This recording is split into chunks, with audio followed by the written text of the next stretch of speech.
Welcome, my constant reader friends. I'm Tad, and this is Tad Reads Books and Stuff. Oh, excuse me for my resting witch face. Oh, I gotta drink some coffee. It's been a long, crazy weekend for me. So, the last episode of our spooky season, October reading. I couldn't help it, guys. I went ahead and read The Legend of Sleepy Hollow. I've read this so many times. It's just an old favorite of mine. So I'm just going to get it out of the way real quick because I did read it this past week. Let's do the numbers on this. As everyone knows, The Legend of Sleepy Hollow was written by Washington Irving. It was originally published in 1819. Can you believe that? 1819, it appeared in a short story compilation. And then I believe I was doing some research. It was actually published, on its own about a year later, 1820. But the original printing was in 1819. That's crazy. My version, this has The Legend of Sleepy Hollow and other stories. I didn't even realize he's got like 3 Christmas stories in here that I may have to read around Christmas time. So anyways, 33 pages in this book, and on Goodreads, 3.72. Come on, people. This is a great old story. Yeah, I mean, the language is 1819. It's a short story. It's a little fantastical, a little funny. But it's a great Halloween read. Everyone should read it. Probably deserves better than a 3.72 on Goodreads. That's just me. I'm not even going to go over it really much. Everyone knows the story of the Headless Horseman. And if you don't, there have been tons of movie adaptations, TV series, animation series, even musicals and songs, everything. But I thought this was fun. The first movie adaptation of this was called The Headless Horseman. And it was done in 1922. Of course, it's black and white, and it starred Will Rogers. Of course, they probably needed someone that was really good riding horses. So Will Rogers, 1922, was the first movie adaptation of this story. The second one is probably my all-time favorite and pretty much what everyone should just watch. Just go out. It's spooky season. We're almost at Halloween tomorrow. Go ahead and watch the Walt Disney animation movie. It was called Ichabod and Mr. Toad, and it's narrated by Bing Crosby, which is really cool. I love it. It's just something that you should watch every time, kind of like Charlie Brown and the Great Pumpkin. You should watch it. It was originally done in, when was that? 1940. Geez, I thought I wrote it down. 1943 or something like that. 1947 maybe. I don't know. Don't hold me to it. But anyways, the best version. Go watch that. Enjoy it. Have fun. I will say, of course, Johnny Depp had Legend of Sleepy Hollow, more recent movie. It's just a really extrapolated, adaptation of the story. It doesn't really, it just goes way over the top with a lot of extraneous stuff that, of course, isn't in the story. But it's fun, if you're not going there looking for, a replica of the actual story. It's in there, but it's different. It's Tim Burton. It's awesome too. And there is one other one. I can't remember when it was now. There was a TV show, made for TV movie, with Jeff Goldblum playing Ichabod. I actually like it. I like Jeff Goldblum, but don't laugh at me. All right, so what we're here for really is we're going to talk about The Exorcist and, if I can get it up here, Legion by William Peter Blatty. All right, let's start with The Exorcist first. I just finished this last night. we'll talk about The Exorcist first, and then we'll get into, well, what Goodreads is calling The Exorcist 2, the second book in the Exorcist series. We're going to talk about that, though, too. All right, let's start first with The Exorcist. All right, so let's get the numbers out of the way. The Exorcist was originally published in June of 1971. My version is the 40th anniversary version, and it has 378 pages. On Goodreads, it's a 4.19. Now, one of the things that you really have to realize with this 40th anniversary edition of the book is it is quite different than the original edition of the book. William Peter Blatty really was not pleased with the first book, even though, I mean, it sold millions and they made movie and it made tons of money. He didn't he's part of the, I guess, the Hollywood scene. He was he produced things. He did scripts for movies. He was a bit of an actor, writer, everything. And he had written, I guess, this is what I've done some research since reading the book. He had written The Exorcist and really hadn't edited it to the standards that he wanted the book to come out at before it was actually published. He had gotten some other gig writing a movie or something, and he set this aside, and his publishers really wanted to publish the book, and they actually published it. I mean, if you read the original version, there's some typos in it, there's some weird sentence structures in it, things kind of get lost or pushed aside. So this is really what Peter calls the definitive version. This is the version of how he wanted it to come out. So this really should be the one that you read. So, got that out of the way. Let me just tell you a real quick story. I know I talk a lot about my mother, but she was a huge influence on my reading. And when I was a kid, I used to love and sit down. She had these, bookshelves. And I would just sit in front of the bookshelves. It was one of my favorite things to do. And just read the spines of all her books. And she kind of had them organized, a bit. And I got to the point where I kind of memorized every one. And I just was amazed. I just wanted to get in these worlds. I would imagine just by the title, what every book was about. Well, The Exorcist was just this black spine that said The Exorcist on it in white. And I didn't know what an exorcist was, or anything like that.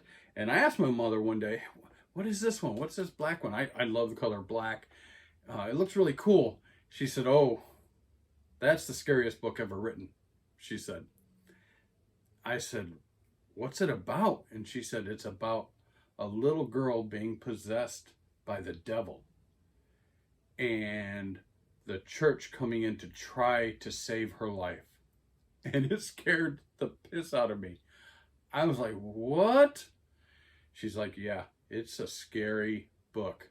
So whenever I would sit down after that and start going through shelf by shelf, looking at the titles, I would get to The Exorcist and I would close my eyes and kind of just move my head and then start reading the other books, because just the spine scared the hell out of me. So that's just a story there. So anyways, but then when I did read it, eventually it was scary. And then when I saw the movie, it scared the hell out of me even more.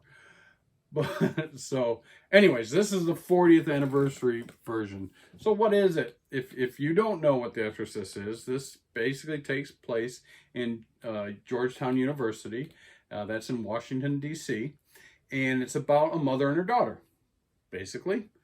But the mother is a famous, well-known actress, and she's filming a movie in this area, in the Georgetown University area. And she's famous. Her name's Chris McNeil, and she has a daughter, and her daughter is 12-year-old Reagan. Close friends call her Rags. And she's a very precocious little girl, very intelligent. But what you start seeing, this is what I pick out when I first start seeing this, and the question of parenting. This woman is rich and famous. She's divorced. She has become one of those women, I shouldn't say that, one of those mothers that the husband did me wrong, so I'm not going to let him have anything to do with my kid. I don't agree with that. I've witnessed it in my life. It's not, I don't think, the right thing to do. We're not talking about that, but except we are. When Reagan starts having these problems, these mental, psychological issues, which manifest into crazy physical issues, and we'll get into that more, but when this starts happening, her mother, starts, oh my gosh, my poor daughter, but she's still having parties with very famous, influential people coming over to her apartment. She's got a secretary. She's got a housekeeper, and her husband really kind of her butler. I mean, this is the level of this woman. And she really, to me, she's always fawning over how much she loves her daughter, but she doesn't, I'm sorry, she doesn't care about her daughter. The secretary spends more time with her daughter, educating her, house teaching and stuff. Her housekeeper and her husband spend more time with the daughter when she starts really being possessed than she does. She is constantly, woe is me, she does take her to doctors, and they're pretty much saying, well, it's a psychological issue. We can't find anything physically wrong with her, things like that. And it just evolves. It gets worse and worse and worse to the point where the girl is bedridden. She starts to emaciate. She starts talking like in a different voice and saying some pretty crazy things. One of the mother's best friends comes to visit while no one really is home and mysteriously falls, it appears, out the Reagan's bedroom window and hits the ground and continues down these huge flight of stairs, breaks his neck in some weird angle, and dies. Oh, woe is me, whatever. My daughter. Well, so this book is more than just what meets the eye. There's a lot. William Peter Blatty is some kind of writer. He goes after a lot of different issues in this book. We're talking mental illness, drugs, alcoholism, religion, and like I said, parenting. Chris McNeil doesn't even call the father to tell the father, yeah, the father is actually away, he's out of country even, but she doesn't even call the father of the daughter to tell him that your daughter is becoming deathly ill, maybe going through some type of crazy psychosis or even possession. She doesn't even call him and say anything.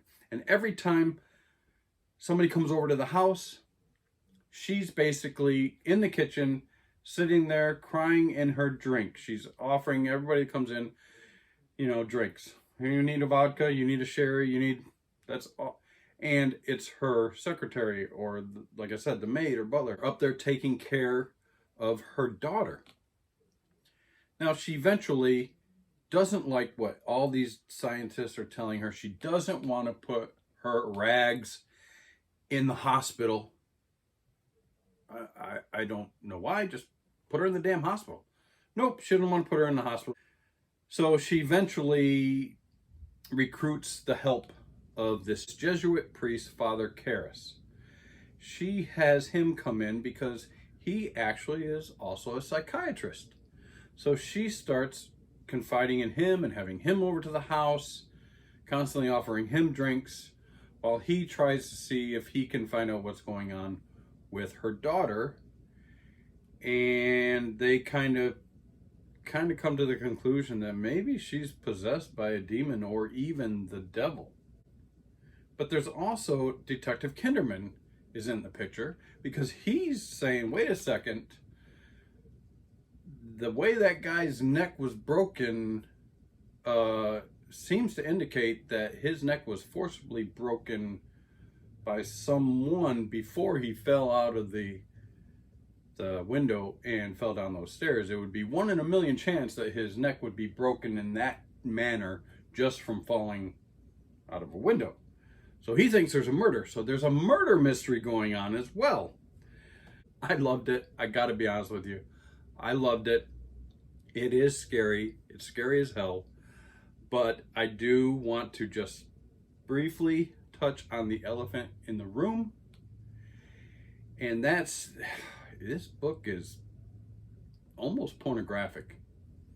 There is a lot of sexual reference, innuendo, things like this. And it's having to do with a 12-year-old girl. It's very jarring, and it's pretty gratuitous. I don't know. We're not going to have a discussion about how puritanical our society is and how anything that has to do with sex is evil, and if it's evil, it has to do with the devil and all that. But it's a part of horror, right? I mean, look at any horror movie. You've got to have this, these different girls, right? You got the virgin, you've got the final girl, you've got the promiscuous girl that is usually the first girl killed. So in horror, there is a lot of sexuality. That's just part of the game, I understand. And the choice of William Peter Blatty to have this possession be taking place in a 12-year-old girl is horrific and scary in itself. I understand that. But there's some things that he does in this book that I don't think he had to do. I think it was pure sensationalism to get the book sold. And he didn't have to, because it is a freaking scary book. He could have done a lot of other things. And this stuff is even is in the movies as well. So I just want to give that information out there, that there could be some triggers too in this. If you are sensitive to that type of thing, you may not want to read this book, because it is throughout the whole book. Even different characters using certain words. I won't use them on here in their normal everyday speech, and it's just gratuitous.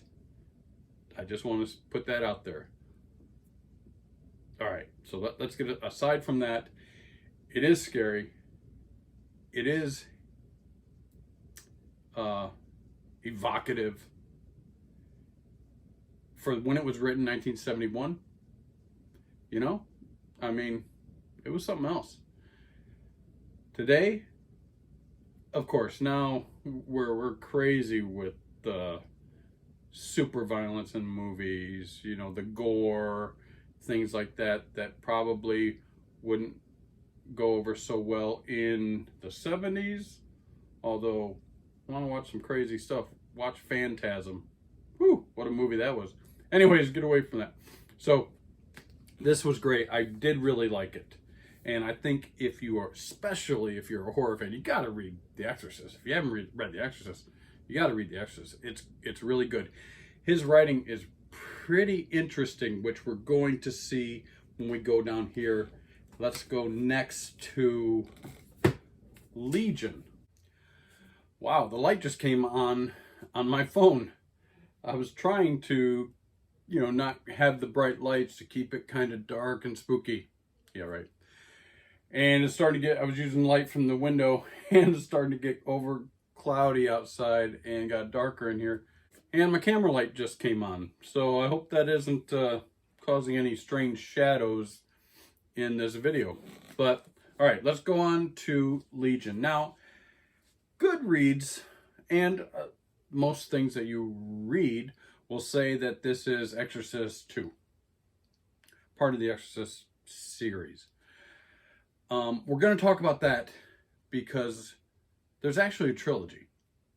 We're going to talk about that in a little bit. So this would actually be the third book in the trilogy.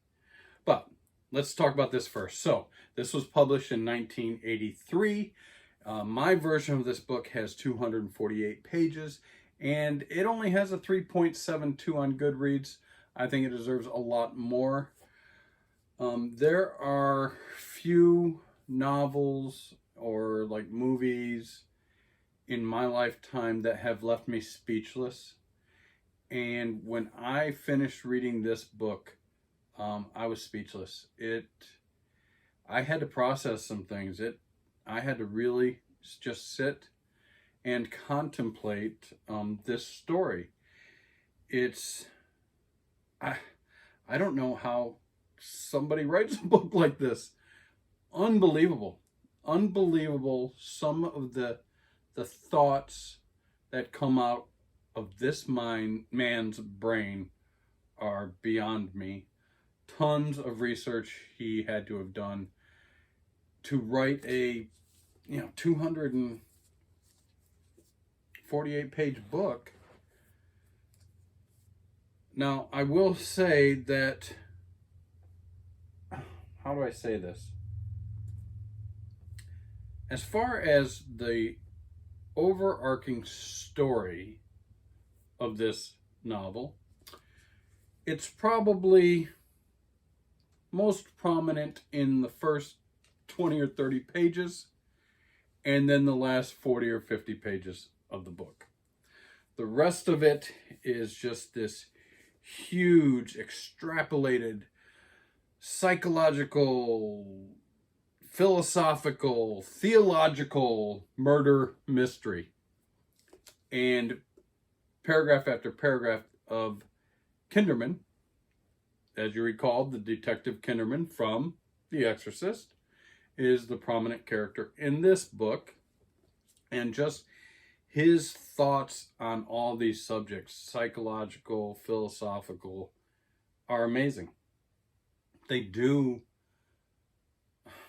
slow down the book. As you're reading it, you're probably thinking, why do I need to know the land speed number of southeastern wren?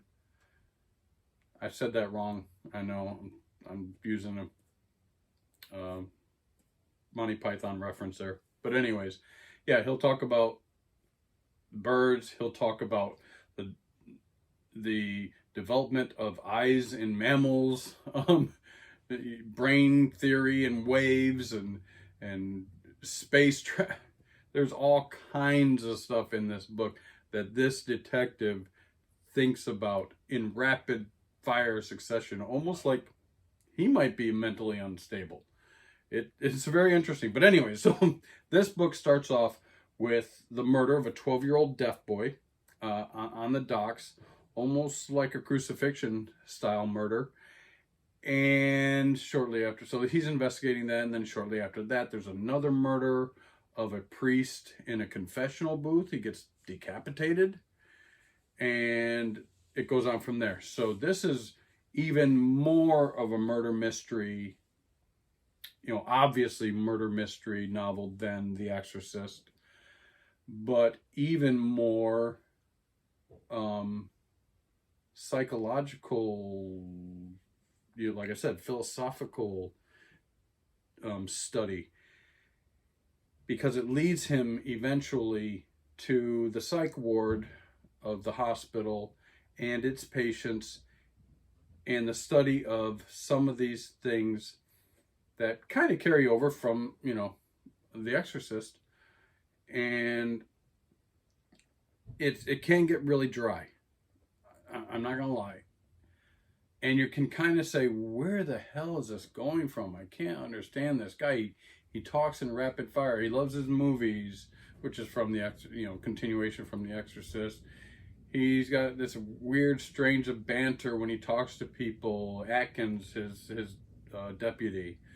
It is kind of strange. And we're talking about a writer from, the 60s and 70s, during that whole, drop in and drop out type of lifestyle. It's pretty freaking crazy. but it does make this whole story, and at the end, it's brilliant. It's crazy. There's more possession in this novel. The murders are looking very, very similar to murders of the Gemini killer, but those murders took place 12 years before this, and that murderer, that serial killer, was killed by the police. They shot him like hundreds of times. But it goes into, again, parents, father issues with this killer and how he was treated when he was growing up and why he became a killer, and mother mental issues of these people in the hospital, and even their physicians. The people who are treating the crazy people are crazy. Everyone's got issues, basically, is what we're talking about here. So, still, the same type of overarching themes in this book. Good versus evil, the devil, God, religion, mental issues, everything pretty much carried over from this book into this book. And I can't explain it. When I was young and I watched The Exorcist, I was blown away. Then I watched The Exorcist 2. It had nothing to do with William Peter Blatty, and it sucked. It's horrible. Don't ever watch it. It has nothing to do with anything. It's horrible. Then they did make the movie for Legion, and Legion scared the hell out of me. That movie was scary. This book is not. This book is not that movie. They did some stuff with that movie that made it pretty freaking scary. And I could see how the tension is building in this book, really, but it's a murder mystery with some crazy people thrown in, right? And some crazy things that I'm not even going to tell you about at all. Another character from The Exorcist, I'm not going to talk about it at all, because I don't know if a lot of people read this book or have read this book. And it is a kind of a push. You got to push through it, because you're going to be reading it going, what the hell am I reading? But you got to read through the whole thing, and then at the end you're like, wow, that just, I mean, it was just like jaw-dropping for me. I just had to sit there and contemplate my life for a while after I got done reading this book. The movie is related, but if you watch the movie and think this is going to be the movie, it's not. So, anyways, I did finish this. Now, what was I talking about, though, with this maybe being the third in a trilogy? Well, in 1999, William Peter Blatty wrote this book called The Ninth Configuration. And the main thing about this book is it has the same overarching themes of psychology, theology, philosophy, and mystery.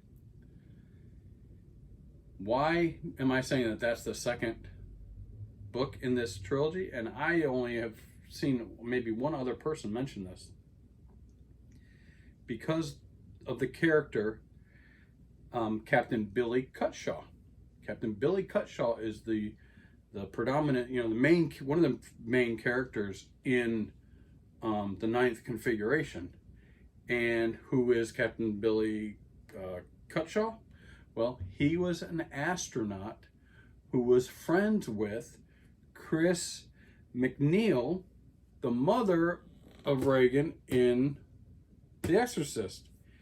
And if you've read The Exorcist, there's a scene, again, where Rags is starting to act strangely, sleepwalking, hearing noises like in the attic and pounding and stuff like that. So she's already not doing well, but of course her mother is still throwing this, a party at the apartment in Georgetown with all these famous people, and they're just getting drinks and doing drugs and stuff. Well, Captain